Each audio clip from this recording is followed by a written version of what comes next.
Listening can lead to positive change in your mood, your habits, and ultimately your overall well-being. And with the Audible app, there's more to imagine when you listen. Audible has the best selection of audiobooks all in one easy app. Enjoy Audible anytime while doing other things. Household chores, exercising, on the road, commuting, you name it. One of my favorite titles that I'm currently listening to is something that I've had in my life for a long time, and that's the Red Rising series by Pierce Brown. It's narrated by Tim Gerard Reynolds, and it's just so fantastic. I can picture everything he's saying as he says it, and all the characters come to life. It's my favorite thing. And as an Audible member, you choose one title a month to keep for their entire catalog. New members can try Audible free for 30 days. Visit audible.com/crappens or text crappens to 500-500. That's audible.com/crappens or text crappens to 500-500. Great news. All your favorite comedy podcasts can be enjoyed ad-free on Amazon Music. Listen to your favorite music, plus top podcasts completely ad-free on Amazon Music, included with your Prime membership. Dive into a world of laughs by downloading the Amazon Music app for free or go to amazon.com/ad-free-comedy. That's amazon.com/ad-free-comedy to catch up on the latest episodes without the ads.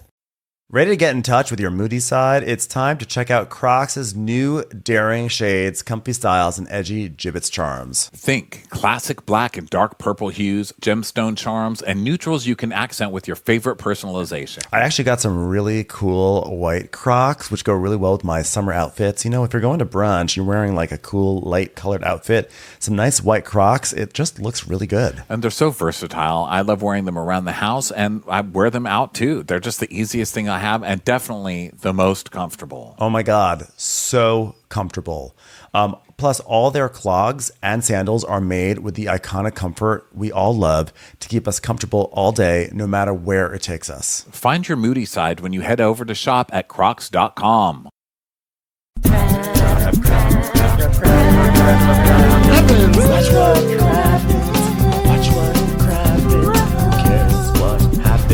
So much that happens. Watch what happens. Who cares what happens when there's so much that happens? Hello and welcome to Watch What Crappens, a podcast about all that crap on Bravo that we just love to talk about. I'm Ben Mandelker, and joining me today, Mr. Ronnie Karam. Hi, Ronnie. How are you? Well, hello. Hi. We've had quite an exciting morning, I have to say. We're here today to talk Real Housewives of New Jersey, epic season finale, cast finale, whatever you want to call it. But we had a very, very active morning, okay? Because Ron and I just went onto Andy Cohen's radio show, and that is going to be, I think it's going to be airing tomorrow, which will be August 6th. So everyone go tune on to Radio Andy on SiriusXM and listen to his show, because we'll be on there also with John Hill. And we talked a lot about the New Jersey finale, etc. It was super fun. And even though we did Watch What Happens live during the pandemic, it was really cool to sort of have this like 25 minutes of just chatting with Andy, you know? So it was really fun. And thank you, Radio Andy and John, for having us on your show. Yeah, that was a really good time. Ben was in the New York office, and I was in the LA series. So we were like on hosts. And so I was with the newly bleached blonde John Arthur Hill. And it was so fun. And also, I apologize to everybody because I posted on our Instagram that we were going to be on today, because I don't understand how the world works. And I just thought it's a live show, so we'd be going in today. I got my ass up early because Ben told me 7:30, but he's on the East Coast, so I didn't want to bother him in the middle of the night. Yeah, 7:45, whatever, Ben. Huge difference, Ben. And I was like, oh no, I think he got the wrong time in the time difference, because I looked it up and it's 7 a.m. Pacific time. So I got up at 5 and I rushed down there, and of course I was there an hour early. And then I had posted on Instagram to listen. We weren't even on today because we were on a pre-recorded hour after. I mean, I'm a disaster. Did you at least get a croissant? I sure did. Good. a big Good. buttery croissant and a big coffee. But sorry, everybody, I was a disaster. No, I you told you to weren't. tune in the wrong day, and then I showed up at the wrong time, and then I showed up in this new shirt. I have a new shirt, and I look like I'm in my pajamas, and I've been gaining weight because I've been eating too much ice cream, and my love handles were literally coming out of the bottom of my shirt. It's just been that kind of a morning. But I did have a really fun morning. No, that's true. They were. I just didn't. I'm not hating on myself. I just didn't notice that I was gaining weight until I put on this shirt that was too small and got out my love handles where my muffin top was out for the world to see. And I was like, you know what? This is just that kind of a morning, you know? Yeah. Well, I also made a mistake because I was in the studio with Andy and I forgot to get a selfie with Andy. I was like, I put on a nice shirt and everything because I was like, well, clearly we'll have a selfie together. And I forgot to take the photo, forgot to have my moment of Instagram glory. No, there is no visual proof that I had ever met Andy Cohen now. No one will ever know. You'll hear our voices, but I don't know. Conspiracy theorists may say, guess what? Ben was on Zoom. You know, that's what they'll say. They'll say, guess what? Guess what? I got the story. Ben was on Zoom. I don't know what Ben has to lie about it. You know what I mean? All he has to do is be honest. Just be honest. And here's the truth. I look young. You look old. Okay. But it was really fun, and it was really fun to chat Bravo with him, and it's cool to see how like our worlds have finally intersected in that way. So anyway, enough about us and Andy and all that. We are here. This is a very big New Jersey day, and later on today, of course, we will have our House of the Dragon season finale recap going, but this one's first. We're recording this one first, although there was a nice crossover moment when Melissa literally said on this episode, winter's coming. I was like, wow. They are really. There were actually a few. They kept making fire references, like I'm going to burn this to the ground. Like they made a few kind of dragony things. I thought, wow, is that an NBC Universal show? It's like when Monica just happened to come out with a burn book the same week that Mean Girls was released. Like, yeah, you know, if only they could have synced up Below Deck with that too. Because there's a big storyline, everyone. Okay, so. Let's get on with it, shall we? Let's do it, man. So we start with the Gorgos, and we see a picture on the nightstand, and of course it's of Melissa licking Joe's head, which is kind of funny. I just wish that they showed the shot 2 minutes after where she's wiping the black Sharpie marker off of her tongue. I also want to say that when this episode began, when we see them all holding up their meatballs or whatever it is they hold up, then the screen goes to black and white, and this is a recurring motif that they use this episode. A lot of things going to black and white to sort of suggest the finality of what we're about to see, which is weird because I feel like the way they keep on referring to this throughout this entire episode, like we're going to this last supper, this may be the last time I see some of these girls. It's like they already knew they were going to be rebooted and fired. It was like it was already in their minds. They're like, whatever, I'm just gonna fucking say it. Well, yeah, I think they knew because the cast trip was canceled. You know, the house burnt to the ground, which, by the way, it turns out that the house did not burn to the ground. Only the garage burnt to the ground. Did you read that? So they're being over dramatic on that. But also the house burned, and then they still weren't. They just decided not to do the trip at all. So I think at that point they knew, like, the producers were probably like, they're cutting the whole season short. We're fucked. Yeah, I think that they must have gotten a stern talking to. So anyway, so we're at the. But also, here's the good thing about the Bible, y'all. You can call things Last Supper and think it's final, but guess who resurrected? His name is Jesus. Okay, so don't count these ladies out yet. Jesus pushed that big old boulder from out in front of the cave, and so can these ladies. I believe in you guys. I'm gonna wait thousands of years for you to come back. I don't even care. People come back from the dead all the time on TV. Okay, so you just stay tuned. So anyway, I mean, look, if Danielle Staub could come back on the show, if they could get Dina Manzo back on the show, if they With that much Restylane in your body, are you ever really gone? No. You know what I mean? You don't even biodegrade, so don't worry about it. You'll be around forever. Did you also have a moment where you thought during this finale at one point Danielle Staub was going to walk into Rails? I really legitimately thought, wouldn't that be the funniest thing if they're all hashing everything out and it's like, I have something to say, and the door flings open and there's Danielle Staub. I was like, how dare you pay attention, police. My children.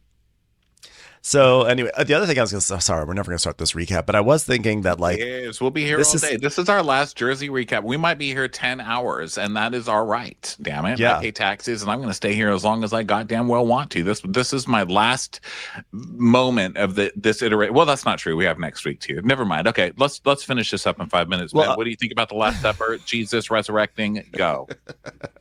Here's your what Jewish opinion on that. No, I was just going to say this. Okay. I was going to talk about like the Jersey eras. And I feel like if we were to talk about, if we break Jersey down into eras, you have, I think the first era is the first two seasons. That was when it was like the Caroline Manzo, Danielle Staub era. That was when they were the focus. Era two starts. Season three is when now Teresa becomes front and center of the show. And I think the second era goes through Teresa being in jail, etc. And the Wakile. That's like the Wakile era. I think that's the common thread. And then the third era is the longest era of them all. That begins with the arrival of Siggy Flicker. And then ultimately, Margaret in the next season is the true beginning of the next era. But the Siggy Flicker season was when we start to transition away into like a new cast where it's not just Teresa and her family. We're going to get other people having other dramas. Margaret arrives. That's officially the next era. And that's what we've had for the last several years. So what we're basically, it's like Ice Ages and Stone Ages and, Restylane Ages. And that's where we're at right now. And so this is the end of a Jersey era right now. And that's what we are witnessing. Yeah. I don't know if I had a point. I think I was just classifying things. No, I like it. Breaking things up into digestible chapters. I'm being very academic about something that's not academic at all. I'm actually like, the dinosaurs. They are the dinosaurs. It's like the Jurassic and Triassic and the Paramecic era of dinosaurs. Something tells me not to count Siggy Flicker out, and I don't know why. I think it's because, first of all, I see her all posted all over social media because of Trumpy stuff. Like she's really gone so far to the right, or maybe at least people making fun of her for that. And but she's also, maybe it's because of Marge and all that. But I just feel like Siggy and isn't Jen Fessler a friend of Siggy Flicker? I just feel like Siggy Flicker is always kind of on the parameter, just with her little shark eyes coming around, just muttering under her breath, like, "It's all I wanted. It's all I wanted, Joshua. I mean, the bitter truth is that Siggy Flicker was actually a pretty great housewife, if you ask me. She just went nuts. She just couldn't handle it. Nuts. I mean, usually it takes a few years for people on these shows to go crazy. Like they start simmering and they start getting really tortured by the online hate, and then they get screwed over a couple of times, so they start the scheming and they become people that they never thought that they would become. And before you know it, you are the monster under the bed. But with Siggy Flicker, it was not 4 years; it was like 6 months, and she went nuts. Like she came back after her first season completely insane. Her second season was just like an amazing car wreck. She made fun of my ponytails or something like that, or she said she wanted to rap about this. What was her big thing? It was because Margaret said something. Well, because Margaret said something about like, if I say she like invoked Hitler in some way as part of a famous Jersey analogy, and Siggy was like, "How could you mention Hitler in my presence? Oh, it's anti-Semitic." And Margaret's like, "No, I know, I'm married to a Jewish man. Okay, I understand Judaism. What are you talking about? I love Joan Rivers. What are you talking about? Yeah, anti-Semitism." It's bad. Yeah, it went a little bit. Little far there, but so fun. And that's, I think, the bringing us back to full circle is everyone saying this is too toxic, I can't deal with it. This is Jersey, baby. Like, again, I know I say this every week, but what do you think you're watching? This is Jersey, people like, oh, this is the most toxic season finale I've ever seen. This was the most innocent season finale we've seen in a long time. It's like a senior prom for them. Something got thrown. I'm shocked. It's thrown every other episode on this show. Why are we all like clutching our pearls? Come on. This is like the only show on Bravo where someone could throw a glass and then the scene continues on, and one of them says, "No, it's okay, I'm not threatened, baby." Whereas any other show, you throw a corn cob, and all of a sudden, it's like someone is carted off by Bravo police, and then you have 3 episodes of discussion about why violence is not the answer. But and then Giselle's bringing bodyguards everywhere she goes. This show is just like throwing a glass is the equivalent of like knocking on a door. Yeah, and Jen's like, "Bring it on, baby, I don't care. She's got my permission to stay, so I can keep bullying her about her husband's moves, baby." So, okay. Anyway, we're at the Gorgas, and Gorgas. one of their sons, Joey, because, what else would he be named? I don't know why that makes me laugh every single time. We've known the names of their children literally for years, but I still laugh every time I hear Joey and Gino. It's like, was Frank, was there not another Frank Bank available? Or Nico? So there's like a Nico, a Nicholas, a Joey, a Frank, Gino. Joey, that's all you get. Frankie, Frankola, Joeykins, Frank Langela. Like only a Gorga could, is calling to try to figure out how to buy clothes at the mall. And she's like, okay, get some long pants. And he says, I don't know how to get long pants. Wow. Ask for the shortest ones. First of all, I think you're a Gorga. The wrong thing to do is to go in and ask for a long anything. Okay. Kids these days, they don't even understand how to get long pants. It's such a strange. I mean, like, I get it in a way because you have to do the whole inseam measurement, like the length, which I was never good at either. I'm a long torsoed person, so I have like like a wider waist and very short legs. So it took me a while to get used to it. Like, I still don't know my jacket size. I can't buy a sports coat, So I shouldn't rag on the kid this much. I think for me, it was just the code word being long. I was like, oh no, you poor delusional child. I think yes, exactly. I just think it was funny because he sounds like he's getting his license at the DMV. Like, I don't know what line I'm supposed to get into. I don't know what form I'm supposed to fill out. Like, what, like, should I have a photo ready? Is there going to be a written test before I put on these pants? Like, how do I do this process of getting long pants? Yeah, well, just be prepared. Be prepared to be confused and look stupid at the end. Yeah. I know. I hate trying on pants, I have to say, because you have to take off your shoes and you put on the pants and they're not the right size. It's just it's the worst.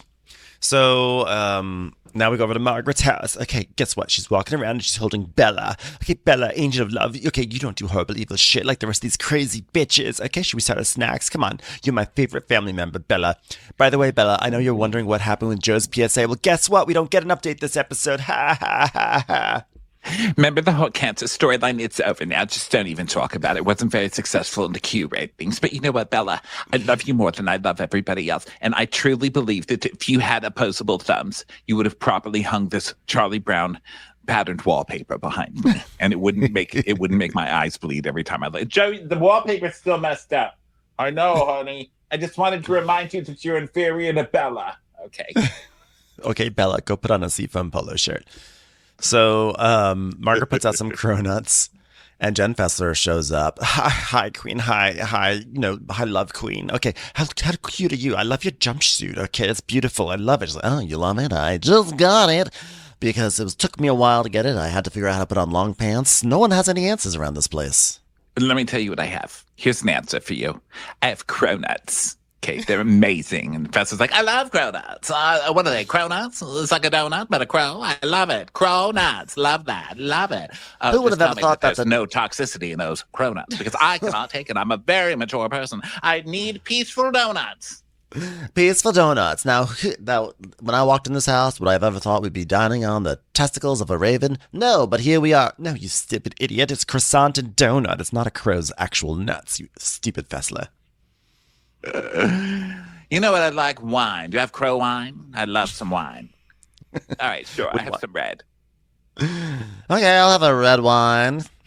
Well, good. Just be careful because someone once spilled some red wine on my favorite coffee table books. I was like, I don't know which one of you did it. Jody 1 or Jody 2, but you both cleaned this up and gave me a reimbursement from Tashin, okay? That was for you, Joan. I don't know who did it, but I'm telling you this. I haven't given Lexi's daughter a thing ever since. No, I mean, listen, blame the child while they're around. You know what I mean? The adults are too smart. They can all deny it, but children cannot deny it. You did it, you little slut. I'm sorry, I'm getting too serious. I mean, it was a book I got from Barnes & Noble for $5, but still. It was the best of Maplethorpe, and her daughter spilled all over it. Okay, so Fessler's just staring at the cronuts, and she's like, oh my God, those cronuts look so good. But for Christ's sake, eat one. No. I won't do it, but I will look at them and do this with my eyes locked. Is that a do you mind? Do you mind if I open up this box of bumblebees? Okay, hold on 1 second. As just to terrorize you a little bit. It's a callback to last week. Oh my God, every time I come over here. She's constantly being tortured by bees. Stop being a puss. I just have to say, as someone who is also on weight loss medication, because Fessler talks, I think, on her podcast, from what I've heard, about being on Ozempic and stuff. And I have to say, as someone who also takes the weight loss medication, I've learned ways around it, like eating ice cream because it melts and you don't feel full the same way. Like, it's so sick how addicted you can be that you're finding ways to still cheat even when you're taking this medication. But I will say that having a whole plate of cronuts in front of you and not being able to eat them is like being in a certain kind of prison, you know?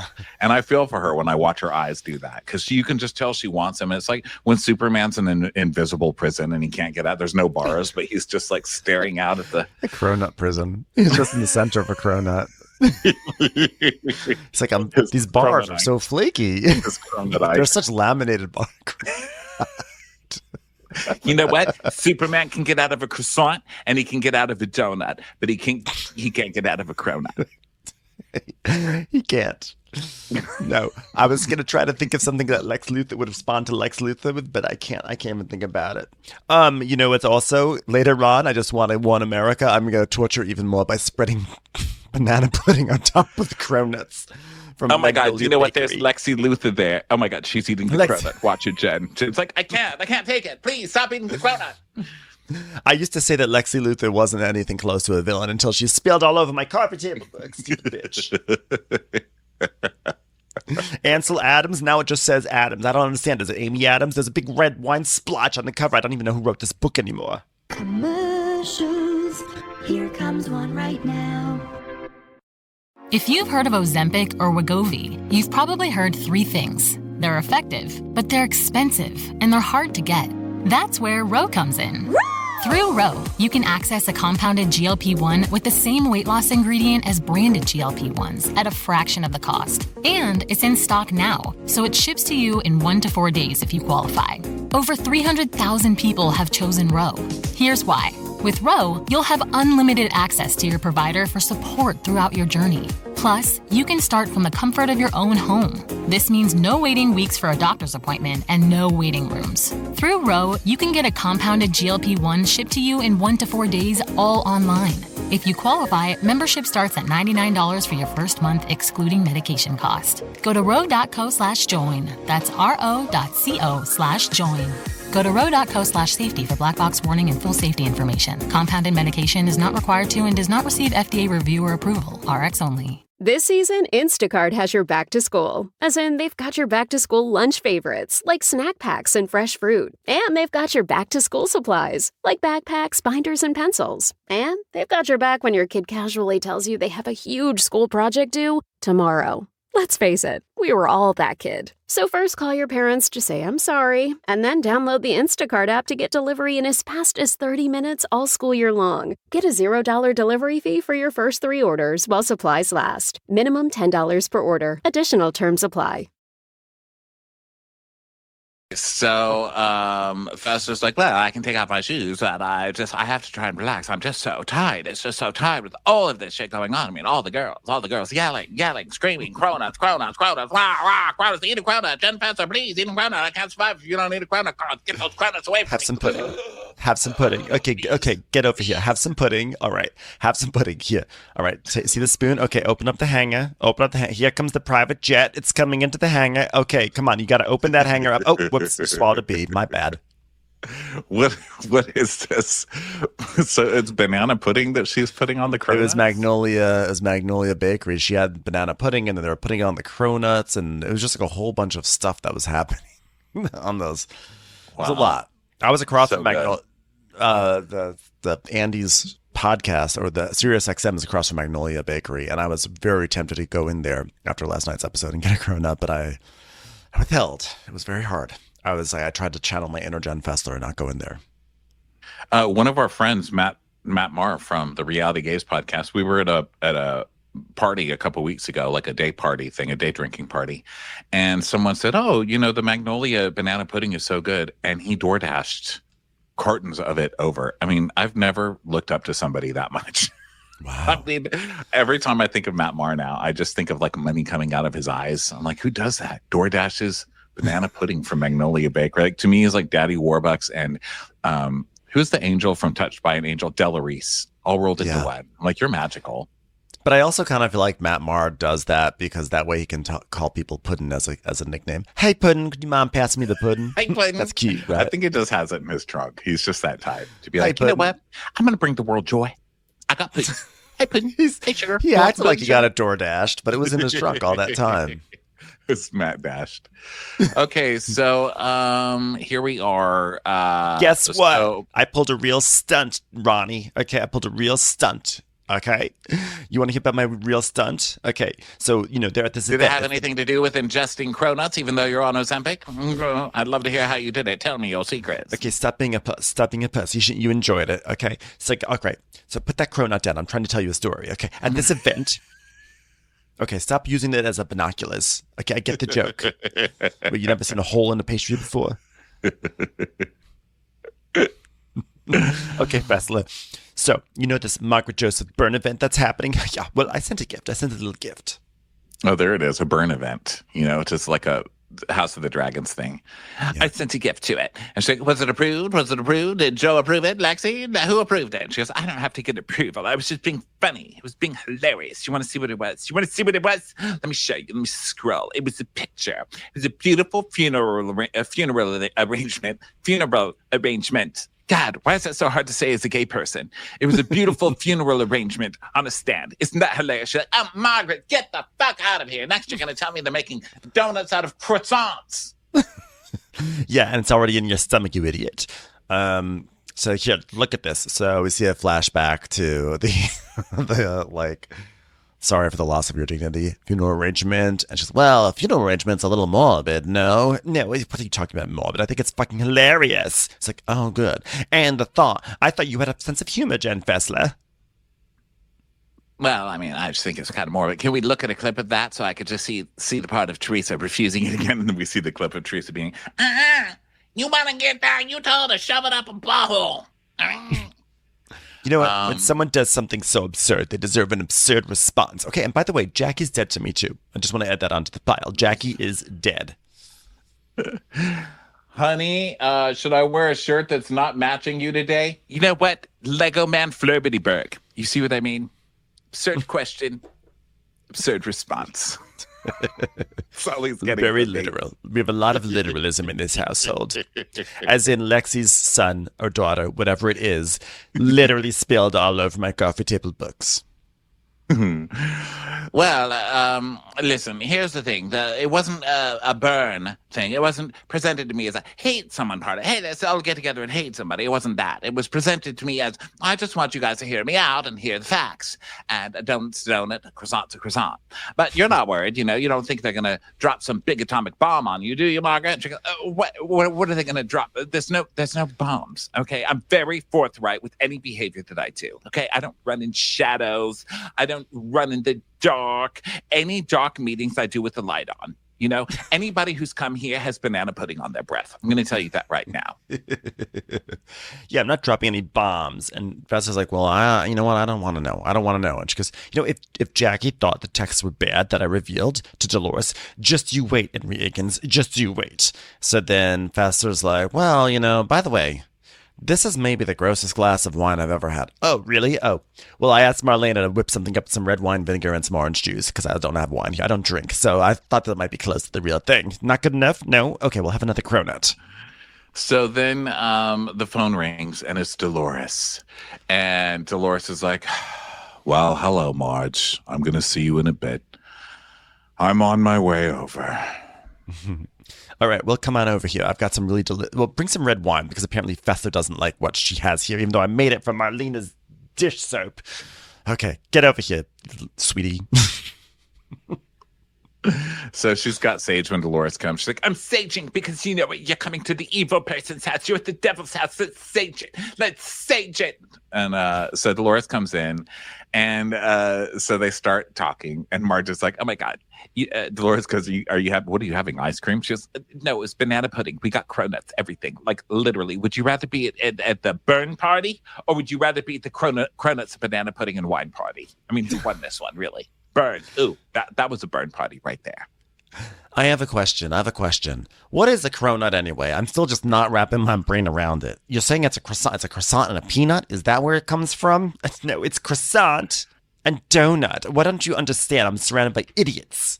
It's a mix between a donut and a croissant. It's like a pebble tile. It's half pebble, half tile. 100% Frank ineptitude. Although you should know when you say cronut in front of Frank, it means that he jerks off onto a crowbar.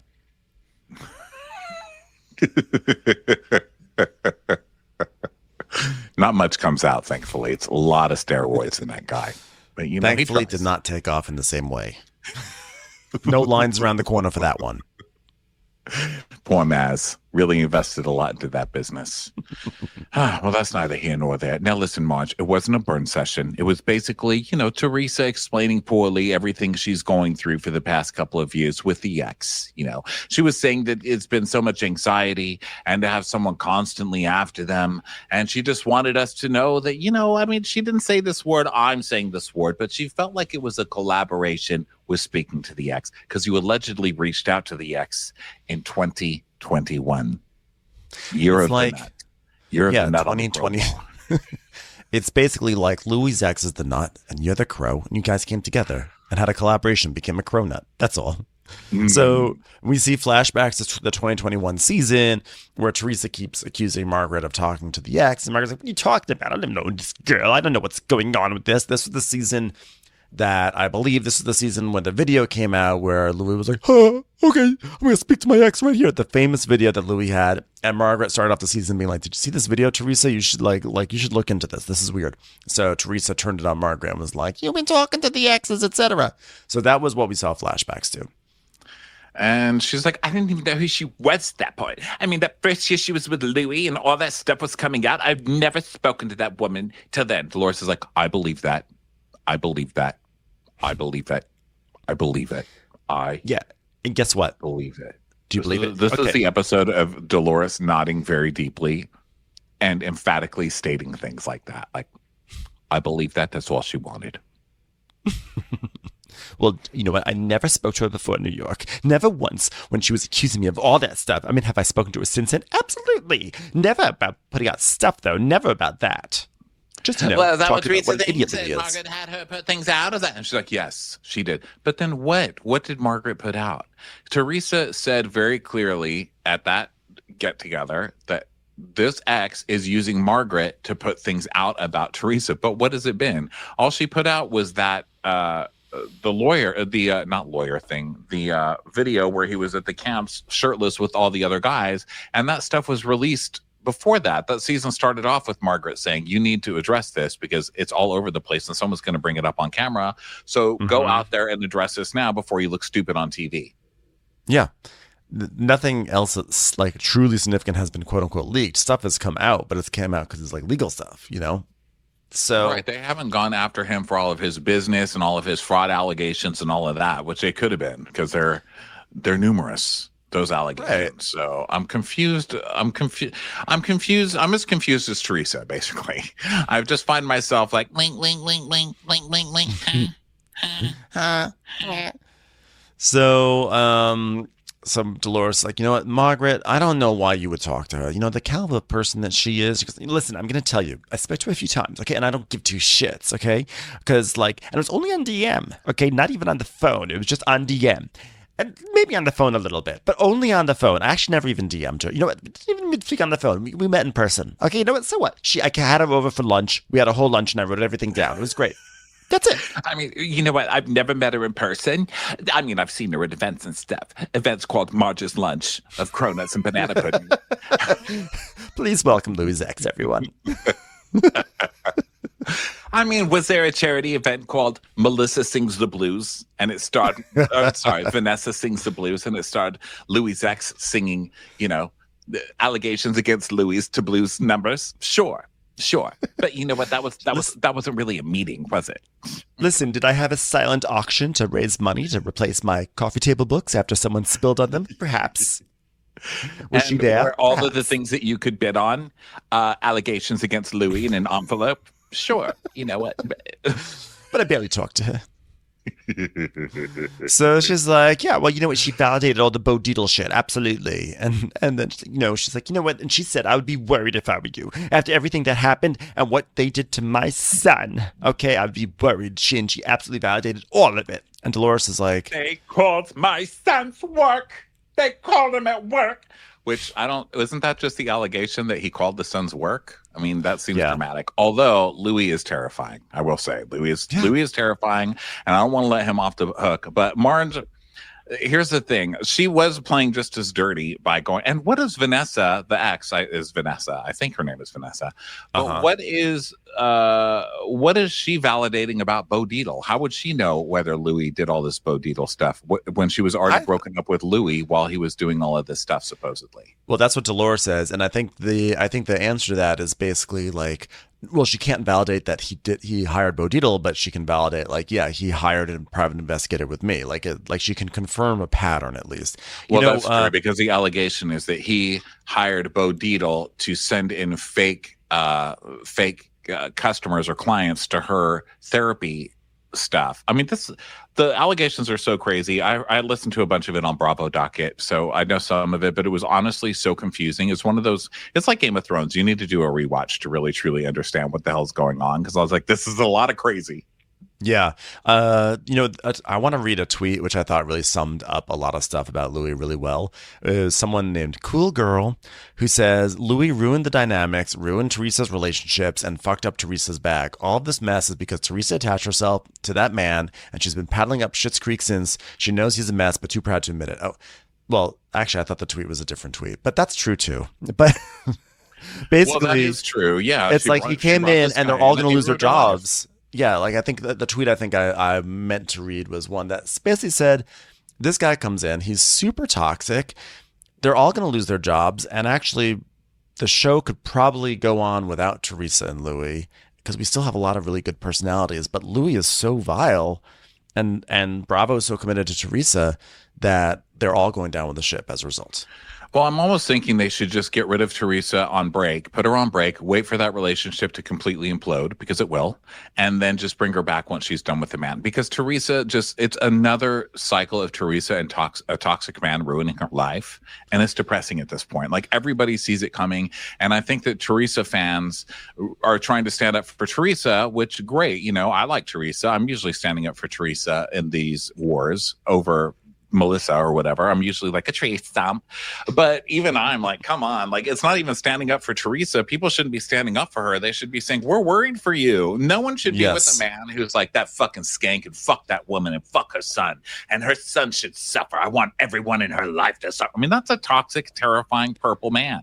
You need to get the hell away from there, because it is crazy and abusive. And one thing I forgot to ask Andy, I had it on my phone notes, but of course I didn't pull out my phone notes, was what was the deal in the preview where they showed Louis financially ruining her life? People were saying financially ruining her life, and then he was saying like, babe, I want to, it's going to be okay. And she says something like, no, it's not going to be okay, and I just don't want to talk about it. They cut all that stuff out, like the stuff where Louis is supposedly ruining her life. And I'm guessing they cut that out under pressure from their camp somehow. But I wanted to know, because I feel like people should be a little more worried for Teresa in this situation. I think Louis is real. He's real scum. And notice all of these things, Louis is at the center of all of it. And Teresa should know better by now than to just walk into the middle of the road when there's like a blinking caution light. But she's Teresa, and there are reasons that she is the blinking caution light. She's blinking, and she's the same color. Blink, blink, blink, blink, blink, blink. She's the only person who sees that light as standing still, a man standing still. It's like, why is that just a person with their leg up in the air? Because she's blinking too fast to see the movement in it. She's the reason that there are railings in front of crosswalks. You know what I mean? Because people should know, but they just don't. And they get run over by the truck anyway. Yeah. So anyway, Margaret's saying, like this ex has confirmed the Bo Dietl thing or whatever. And Dolores says, like, you know what? I don't want to go back and forth because it's not my thing. I'm tired of this whole thing. And she goes, well, this is the thing. I mean, look, I would never hold a summit, a burn summit. I never would do that. You know what? I'd hold a cronut summit. And guess what? You're at it right now. Congratulations. I would hold a cronut. Okay, that is the mix between a croissant and a summit. Okay, so a bunch of croissants get together and talk about what a bitch Teresa is. I would do that. By the way, it's hilarious that they even thought that some sort of like quote unquote summit in the Berkshires would work. Did we not remember the famous summit in like Lake George, wherever it was, where the Joes attacked each other? This cast does not do summits. That is not something that happens. Oh God, or Arizona or whatever, when they went to like that peaceful time, the peaceful retreat in Arizona. Arizona still has not been the same. No. So Dolores is like, well, she's like, well, thank you for not inviting. Oh, I'm sorry. She goes, well, Teresa, Teresa brought up that the summit that you had before in New York. She goes, oh, that wasn't a summit. That's called doing a reunion review. Okay. Like there were musical numbers. There were sequins, top hats. It was wonderful. The crowd loved it. It's going to be at 52 Below. And see it. Tickets available now. Reunion review. Reunion review. It's hard to say, actually, if you say it quickly.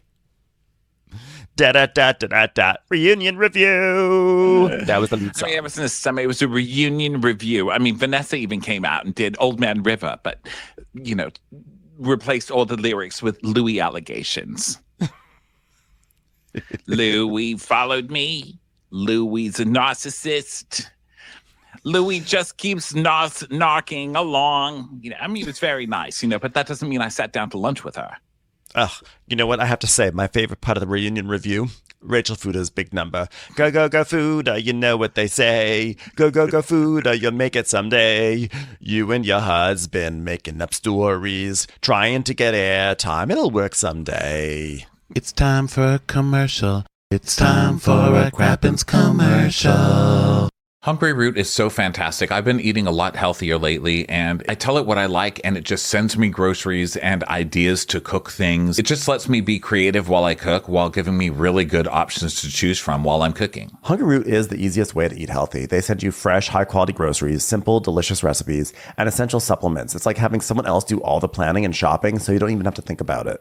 Hungry Root gets to know your personal health goals, your dietary restrictions, your favorite foods, how much time you want to spend cooking, and more. And then they build you a personalized cart with all your grocery needs for the week, including easy 4-ingredient recipes to put those groceries to use. Everything from Hungry Root follows a simple standard. It's got to taste good, be quick to make, and contain whole, trusted ingredients. Right now, Hungry Root is offering Watch What Crappens listeners 40% off your first delivery and free veggies for life. Just go to hungryroot.com/crappens to get 40% off your first delivery and get your free veggies. That's hungryroot.com/crappens. Don't forget to use our link so they know that we sent you.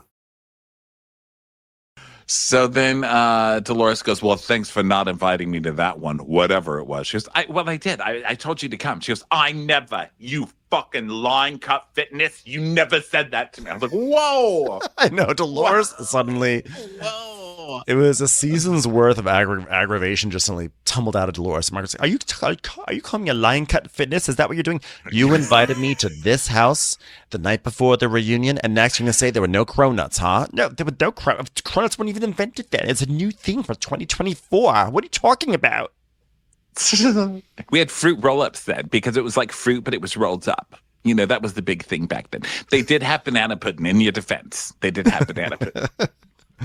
Listen, I told you 2 days before. I said, everyone's coming over, but I'm sure you don't want to do this. We don't want to come, and you don't want to do what, I know you don't want to do that sort of shit because you never fucking had that conversation with me. You never had that conversation. Oh my God, Dolores, we had a mild conversation, okay? It was a very liar. It wasn't a caliente liar. Okay? It was liar. You're a liar. You're a fucking liar. You're a liar. You're lying right now. Never had it. What? Never had it. Never had it. I don't even know what you're Never had that talking about. conversation because I don't fucking lie. You're calling me a liar? Is that what you're calling me a liar?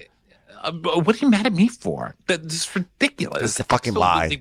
Ridiculous. It wasn't fucking that lie. Serious. It's a serious thing to me. Request. It was a very mild request. It's a serious thing to me that you're telling me that you said something that you fucking didn't. I knew nothing about that fucking shit. She's like, "Why are you mad at me?" She goes, "Because you're lying. You're fucking lying." I was like, "Okay."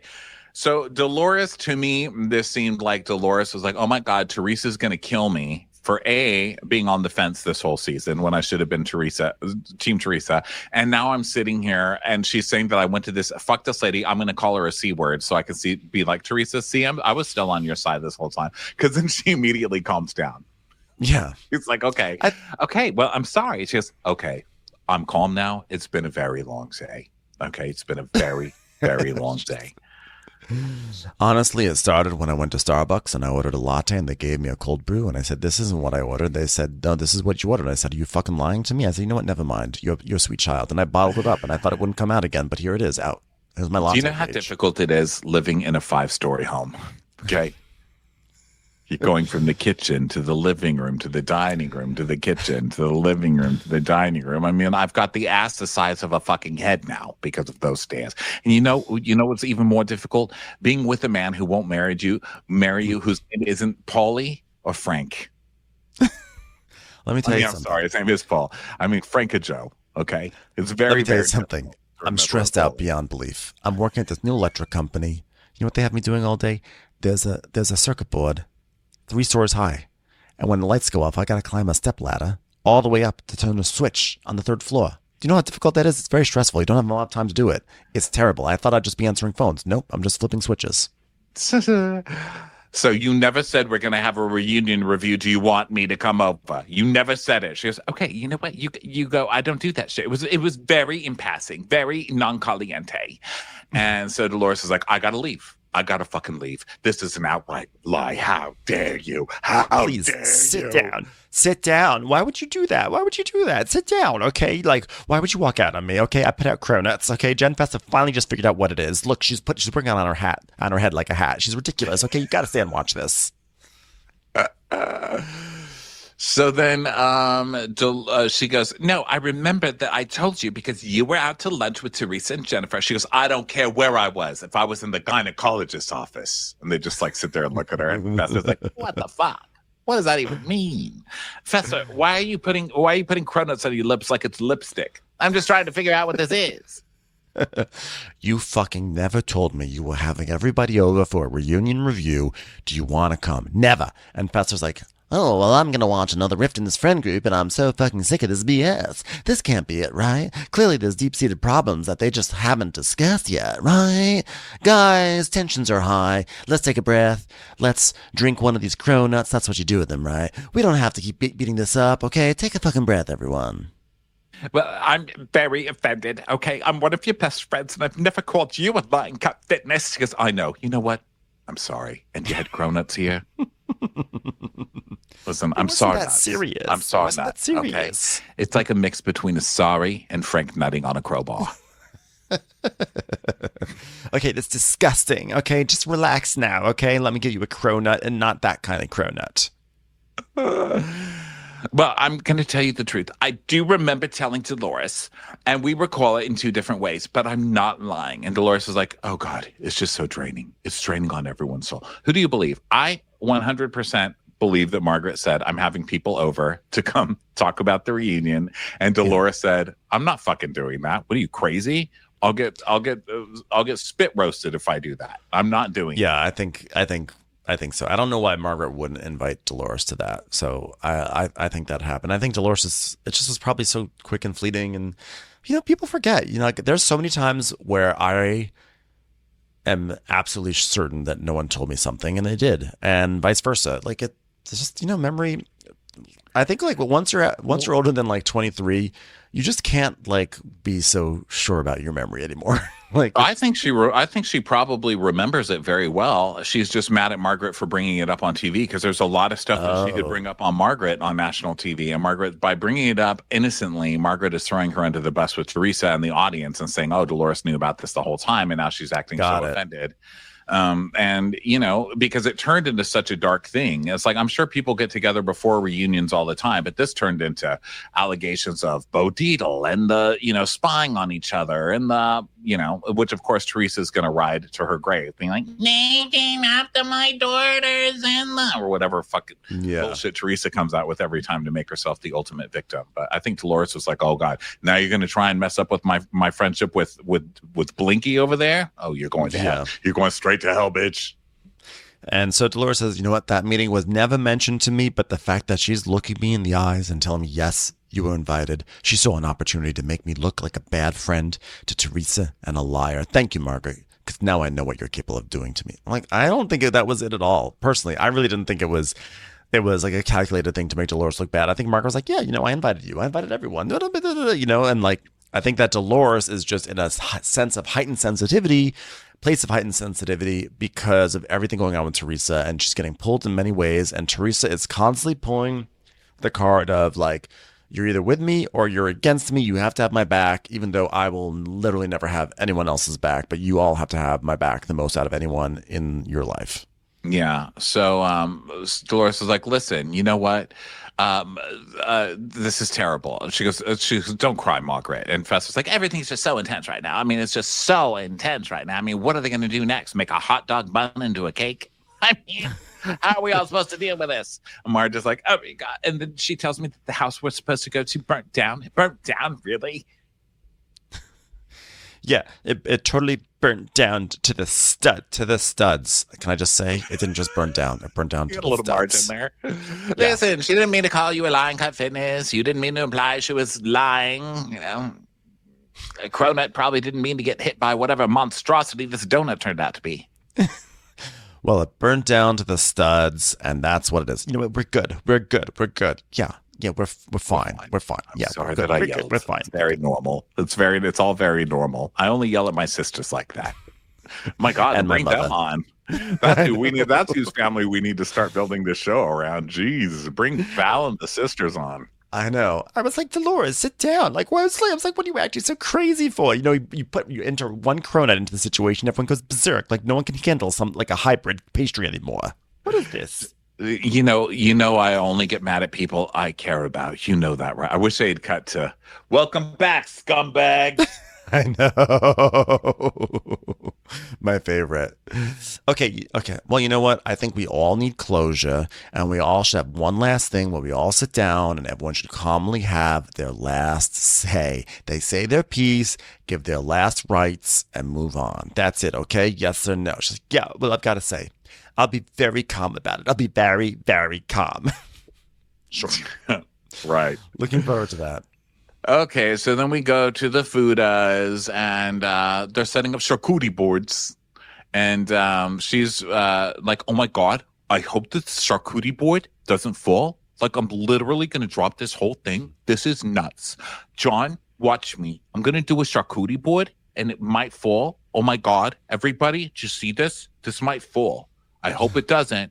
My God. Is everybody watching? I'm like, oh my God. I need to fast forward through Fuda doing a fucking charcuterie board. Make it stop. I know. So Danielle comes over, and Danielle's like, ooh, it smells lovely in here. She goes, yeah, I wanted it to not smell like dog, but now I feel like it smells like toxic pumpkin. Okay, but I'm not talking about Teresa. So Melissa comes, and they check in about John Fuda's allergic reaction. And Melissa's like, I thought you were going to die in my house. Why does everyone want to die in my house just because I got the best house in my home? And so Fuda gives us her monologue. She's like, so after guys' night, I was adamant they go to the ER, and he wouldn't go to the hospital. He just wouldn't do it. He just kept saying, Italians don't hospital. Italians don't hospital. So I got an allergist in the area, and he went for a full allergy panel. Not even joking with you. Full. Guess what he's allergic to? Absolutely nothing. Is the film still going?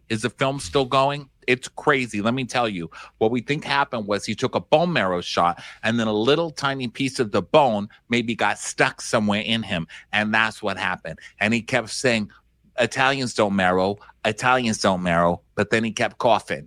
So who's right or wrong here? Is that camera still going? Is anybody writing this down? This is a good story. Do you want me to start from the beginning? So the lights start to flicker, and Danielle's like, yeah, it's blinking. And she's like, oh, yeah, they're blinking because they're on a dimmer switch, but they're not dimmer lights. Okay, so here's what happened. I got these dimmer bulbs. These bulbs, and they kept flickering. So I went to every allergist. I said, could you do a test on my light bulb? And they said, we don't do allergy tests on light bulbs. Turns out we think a little bone marrow got into the light bulb. Are you guys still listening to this? No? Come on. Oh my God. Why are you falling asleep? Go back to the toxic pumpkin, eh? I'd rather hear about that. That was a good story, huh? Danielle's like, hey, you guys want to know what I said to Jen at the podcast? I said, we're at a church. I'm surprised it didn't burn down to the ground, right? It's like, yes, we've been rehashing this. She's been rehashing her greatest hits from that night for like 5 episodes now. So, and Melissa goes, yeah, and then look what burned down to the ground. That's crazy, right? Yeah, I wonder if that was her bedroom that was on fire, or if it was Teresa's bedroom. And Danielle's like, it was Teresa's bedroom. Yeah, it's the one that went down to the ground. And I was like, what? Maybe it went down because you were in the church. Am I right? Yeah. That shit was funny. That shit was funny. So, okay, so this has been they want to know what happened with Teresa's house. She goes, okay, so this is something that Teresa's been wanting to say and get off her chest for a long time. So what happened was she had a lawyer there, Jim something or other. He looks like my Aunt Cicely anyway. So he was there and we were all sitting around and Gia was also there and everyone's like, that's weird. And she goes, yeah, well, they were trying to tell us that they have evidence that Margaret would have been like trying to hurt Teresa and Louis and like talking to the ex and get information about Louis out through Margaret and stuff like that. And Melissa's like, but yeah, this woman's been reaching out to all of us because I'm on display. Sorry, I just want to get in one last time before it's my final episode and you never see me again. So she's saying, yeah, I mean, this girl, Louis' ex, like not only her, but anyone who's ever been in Louis' life contacts all of us. I mean, one of his nieces came up to me in a restaurant down the shore and she said, hi, I'm one of Louis' nieces through marriage to his first wife. And I just want to tell you, be afraid. Be very, very afraid. I love that everybody in this family is both warning against Louis, but also kind of trying to get on TV too. Yeah. So Danielle is like, I mean, what I took from this was that Teresa's 90 pounds soaking wet because she has so much anxiety. And Rachel's like, yeah, well, she's 90 pounds soaking wet because she's on Ozempic, not because she's upset. I like the idea of like Teresa being on Ozempic and then thinks her weight loss is because she's so anxious about something in Louis' life. Well, also, you're allowed to be sad and on Ozempic. 2 things can be true, you dick. And also, you're going to be on Ozempic soon because everybody will be. So shut up. Shut up, youth. Shut up, youthful one. It's like later when she calls Teresa hot dog lips. Like, seriously, you're going to throw hot dog lips around when you live in a Hebrew national house. You know what I mean? So Danielle is like, don't throw at Nathan's when you live in a Hebrew national house. I just like it. I just like don't blame it on Ozempic. But it's funny because Teresa's using that I think she's using it as like a crutch. I mean, Teresa's anxious, but I think that Teresa's sort of embellishing here. I think she's just looking for an excuse to get mad at Margaret, you know? So Danielle is like, wait, embellishing what? Her anxiety about the Louis situation. I don't even know that. Oh, yeah. Okay. Yeah, I was going to say, I don't think it's her saying it. I think it's everybody else. But yeah, it is her saying it, of course. So then Danielle's like, yeah, Teresa's distraught. Teresa's like a shell of a person, you know? Like, I mean, I guess she's always been kind of a shell of a person. But like you see it on TV, you think I'm going to meet her. Maybe there's something more in the shell, you know? But you open the shell. Guess what? There's not even a nut in there. It's literally just a shell. Yeah. To be fair, this is kind of a cast of shells. So...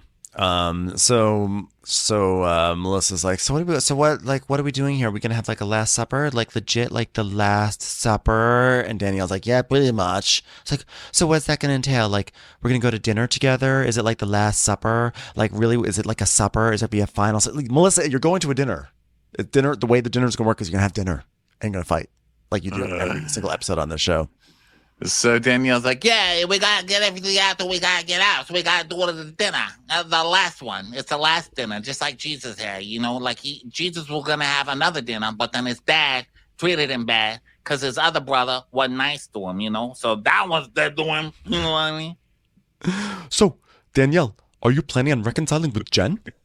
She goes, yeah, it was a good... I hope that Danielle never gets fired so that I have another season to at least try. Because... it's like a carnival game that you just can't win, you know? But trying to figure out how this woman talks.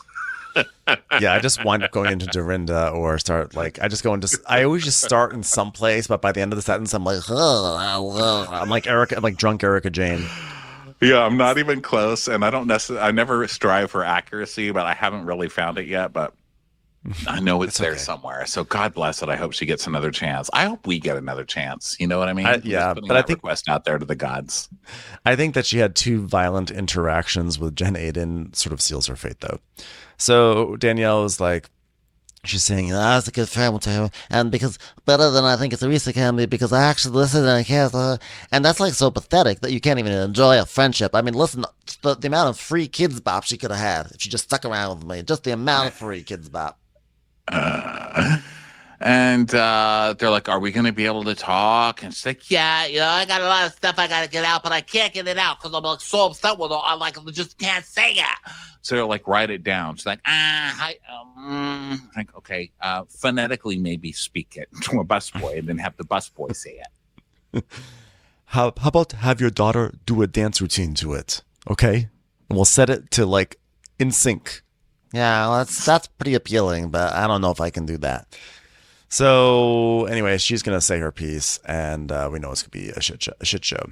So now it's fall. We're seeing lots of shots of like Halloween stuff, and we go over to Danielle's house where she and the family, they're all gonna be carving pumpkins, and they're getting the pumpkins onto the table and stuff, and they're gonna decorate.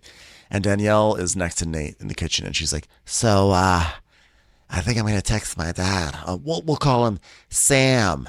Sam is my father." Oh, I shouldn't have said that so loudly. Okay, what was we call him? How about we call him? Okay, we'll call him Dad. Nope. That's just what we call him anyway. Okay, I'm gonna work on the code name.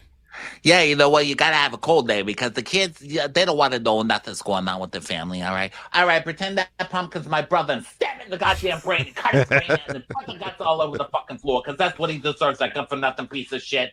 Eric, they don't know nothing. So, if we use these code names because if we could protect our children from that pain, well, we will. We'll protect them from that pain. I'm like, or you could just text your dad and make sure there's no pain that they have to be protected from because this is the stupidest shit I've ever seen. So there's that too. Yeah. Listen, I don't want these kids to feel that pain, so they cut me off in 20 years. You know what I mean? Like they deserve their own original cutting off of family. It's tradition. It's tradition around here. I don't want these kids to ever know what it's like to never speak to a family member, which is why we're not going to speak directly to our children about what's going on about me not talking to my dad or me not talking to my brother. Well, I want to teach the kids it's communication, which is why I'm not going to say nothing to them about nothing. I really wanted my dad to come to the Bougie's kids launch party and the Kids Bop music video, but it just never happened. Turns out my dad doesn't like totally obnoxious environments. So we're going to work on it and we're going to see if we can turn it around today. So then Nate is trying to help the son with the pumpkin, but he just draws a terrible picture on it. And the son looks so pissed off. He's like, yeah, I wish I could tell Daddy how much he sucks, but you know what? We don't talk in this family. I'm just going to sit here angrily. He's like, hey, Valentina, how about we call Dad Sam so he doesn't hear this? Sam really doesn't know how to do a fucking pumpkin, does he? If Sam ever comes near me again, I'm going to fucking kill that motherfucker with his stupid fucking Sharpie ruining my goddamn pumpkin. I'll tell you that. Thanks, Daddy, for the pumpkin. He didn't get a thing, eh? To be fair, I'm like, has Nate ever done a jack-o'-lantern before? He drew like a human nose on it. Like, that's not how you carve a pumpkin. You can't draw a human nose. That's not carvable.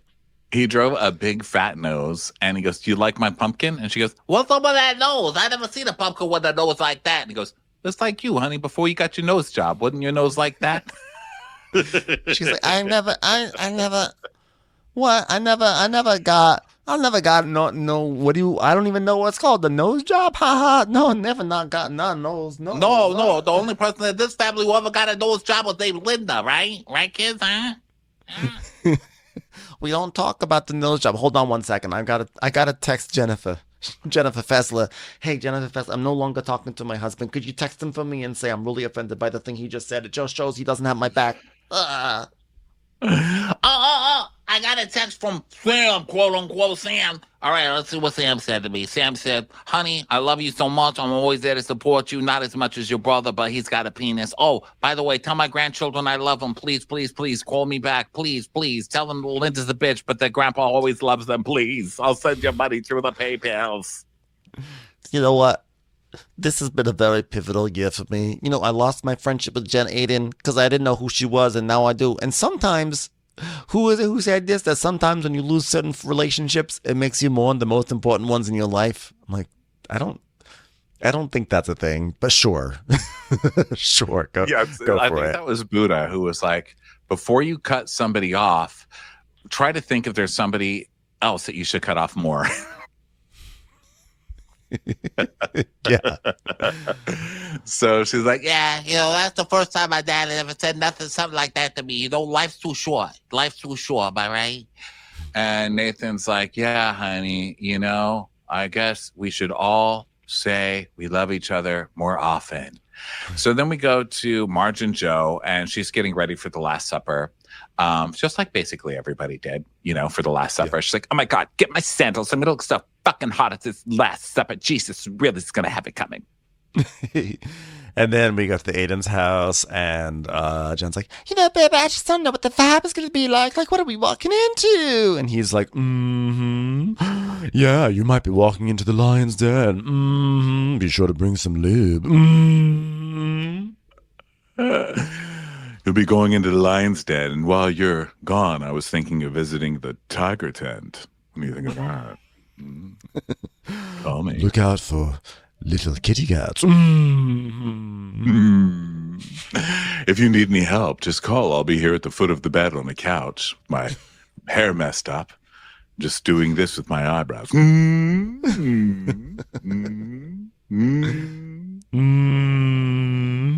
then we go to the Fuda house where Rachel's like, I was thinking of going for like a mob vibe. I'm like, you mean a Rachel Fuda vibe? Like, it's like, that's just I hate to break it to you, Rachel Fuda. You kind of always are doing a mob vibe. It's like, I really love this jacket. I bought such beautiful clothes for this trip, and I'm not going to get to wear any of the clothes. And you know what, John? If you look good, you feel good. Did you see me making that charcuterie? Did it look good? It felt good. And then Dolores is getting ready, and Polly's like, oh, I love that. Yeah, well, you bought me this in Paris, and I haven't worn it yet. Oh, I don't think you want to waste it on a UFC fight. You get the joke that I just said, because it's like you're fighting. It's like a brawl, like UFC. Just think about it, Dolores. Well, listen, the people who have issues with each other, I want them sitting across from each other, because they got to look each other in the eye, and they got to speak, and they got to tell each other, we rode together. At some point in each other's lives, we've been in the same car. We need to stand up for each other. That's how we do it in Paterson.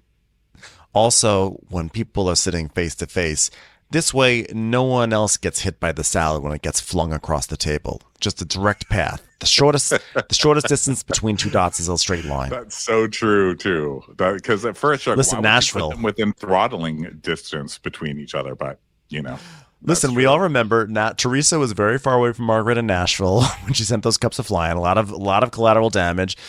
Prostitution horror. Teresa was diagonal to Danielle. It's like, this time, let's just keep the damage in a specific location. Yeah, and that whole thing, Teresa getting all violent and like swinging all that glassware and all that food and all that shit, thinking she's just being like iconic. And it's like humiliating to do that to somebody. It's just so fucking gross that she does it, and she gets away with it all the time. They have an ad for something. Oh, Villains. That show Villains is coming up, and Teresa's on it. And so they had an ad on Bravo, and she's like, I'm a villain. And then she like flips over a table, and I was like, oh my God, is she going to be doing that in like Branson, Missouri for the next 20 years? Just coming out and flipping a little plastic table over. Like, it's just sad at this point. Enough. She will be doing that in Branson. Speaking of Teresa, we then go to Teresa getting ready. A musical review of Louis' allegations.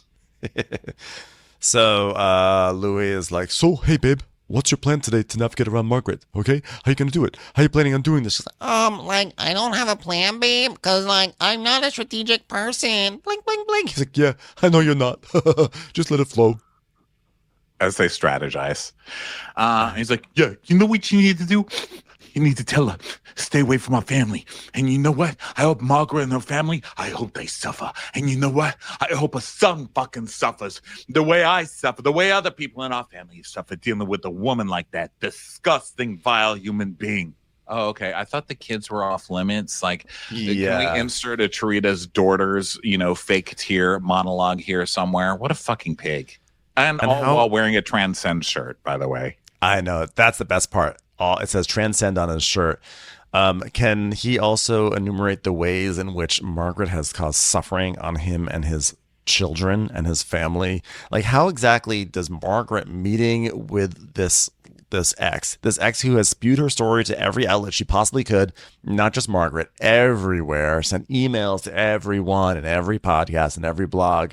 How is it that this is Margaret who's caused the suffering? And also, how have these messages even caused suffering for the kids unless you involved your kids in this? Because guess what? When we talk about Danielle and protecting the kids, etc., one way to do that is to not drag your kids into it. Another way to do it is not have, I don't know, maybe Gia sitting in at the James Leonard, summit that happened in the kitchen with the bagels that go untouched. So these two have a lot of nerve talking the way My they talk. daughters. Look, I just because it's season finale, I've said it all that season that this was happening, and I will always say it. Marge went too hard with that, that stuff about Louis and this when Teresa didn't want to hear it. She went way too hard. But the person who's putting this family in danger is Teresa. Teresa knew of these abuse allegations. They were all public. You're not going to tell me that Teresa didn't read any of the blogs. She saw the freaking crazy ass video that Louis But he put love out bombed there. her, and that's all she she's wanted. She's the one putting her family in a dangerous situation. She's gross. She's putting the whole cast in a dangerous situation at this point. That guy's nasty. He's really nasty in this scene. I mean, we've seen him get nasty before, but let's not forget, wasn't it just last week or the week before he's like, Margaret, that fucking skank, am I right? What? Yeah. Just from an HR standpoint, how is this guy even allowed on TV? Just from, properly fitting t-shirt standpoint, this guy shouldn't be on TV. But the other thing is have that rule. This is Jersey after all. But the other thing is that okay, let's say his kids did suffer. Because, I'm saying like, oh, well, they should protect the kids. But you know what, though? Sometimes these things do get out. It does affect the kids. So let's actually take like a more graceful stance for 1 second and say, okay, let's say the kids did suffer, which is not cool. Regardless of what you think about Louis, his kids should not have to be in this mess. Let's say they've suffered. What sort of person says, I hope your kids suffer as much as my kids? Like, the old adage, two wrongs don't make a right. I mean, it's trite, but it's pretty true. And like, it's extremely vile to think this guy is saying, my kids have had such a terrible time. I hope your kids have a terrible time too. Like, I mean, it's just pathetic. And again, wearing a Transcend t-shirt while doing this, just like, it's an awful person. So he's like, she's here to take advantage of everything that's going on. She's a real piece of work, real piece of garbage. And Margaret doesn't apologize to you. She ain't even worth sitting in front of her, Teresa. She ain't even worth it. And then whenever Teresa talks, he just stops and does his blue steel like lip purse and then his squinty eyes sniffing like, fucking crazy. Get away. Run, Teresa. Run, girl. Okay, back to me. All right, I have a few final things to say to Teresa, and that's it. But by the way, when she finds out, the real truth, all bets are off, because I'm going to give Jackie a moment to address what I know about her, and I'm going to say, Jackie Judas Goldschneider. Okay, put that in the trailer. Okay, Jackie Judas Goldschneider. Do you want to tell Teresa everything you've been doing behind her back? Okay, Joe, she'll be stunned into silence. Joe, put down that cronut. I'm trying to have a conversation with you. Back to Louis. He's like, so you go in there and you kiss and you hug all the women that adore you, and the ones that don't, just let them be. Because Rachel's just, like a husband. He's a bottom feeder. Like if people knew this guy's story, they'd be laughing at him to the bank. You know how people do to the bank to evil people? They just laugh. Then they go, occasionally they deposit. Sometimes they take money out. Sometimes they're not even a member of that bank. And they say, what? I got to pay $4 to get out cash? Fuck you, bank. I hope your children suffer. Sorry to interrupt, but did somebody say something about a bottom feeder? What are we feeding the bottoms today? Daddy's hungry, needs to be fed. So, Margaret, she's garbage. And your sister-in-law, she's not even worth a 10th of a second of your time.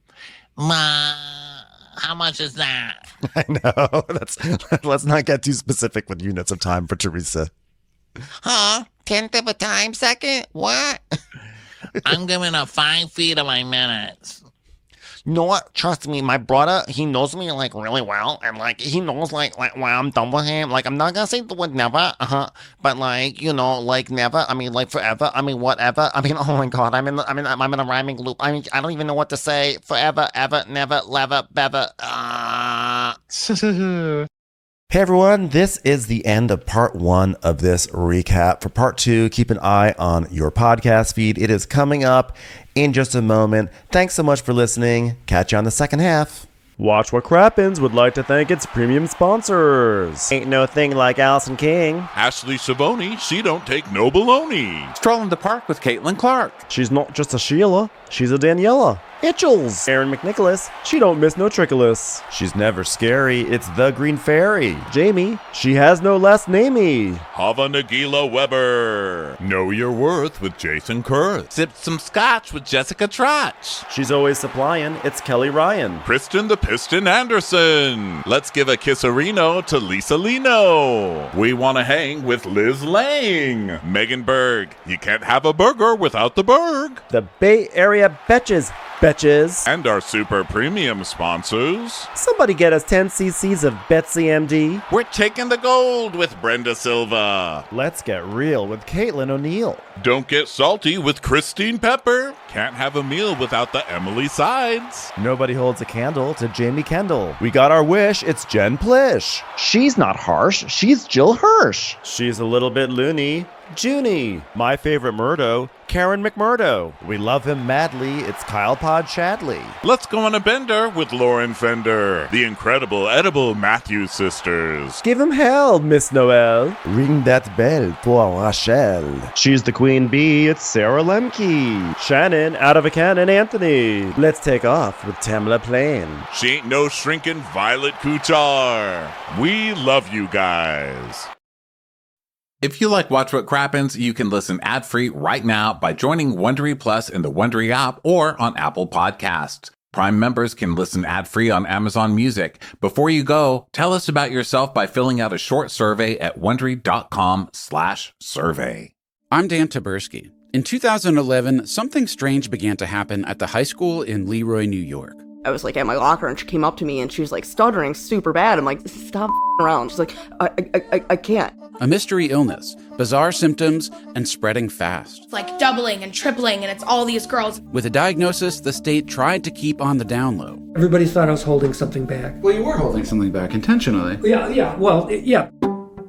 No, it's hysteria. It's all in your head. It's not physical. Oh my gosh, you're exaggerating. Is this the largest mass hysteria since the witches of Salem? Or is it something else entirely? Something's wrong here. Something's not right. Leroy was the new Dateline, and everyone was trying to solve the murder.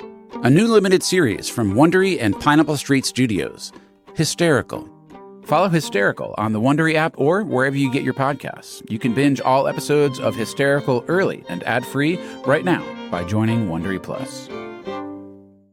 Divorced, beheaded, died. Divorced, beheaded, survived. We know the 6 wives of Henry VIII as pawns in his hunt for a son, but their lives were so much more than just being the king's wives. I'm Arisha Skidmore-Williams. And I'm Brooke Sifrin. And we're the hosts of Wondery's podcast, Even the Royals. In each episode, we'll pull back the curtain on royal families past and present from all over the world to show you the darker side of what it means to be royalty. We rarely see Henry VIII's wives in their own light, as women who use the tools available to them to hold on to power. Some women won the game, others lost, but they were all unexpected agents in their own stories. Being a part of a royal family might seem enticing, but more often than not, it comes at the expense of everything else, like your freedom, your privacy, and sometimes even your head. Follow Even the Royals on the Wondery app or wherever you get your podcasts. Go deeper and get more to the story with Wondery's top history podcasts, including American Scandal, Legacy, and Black History for Real.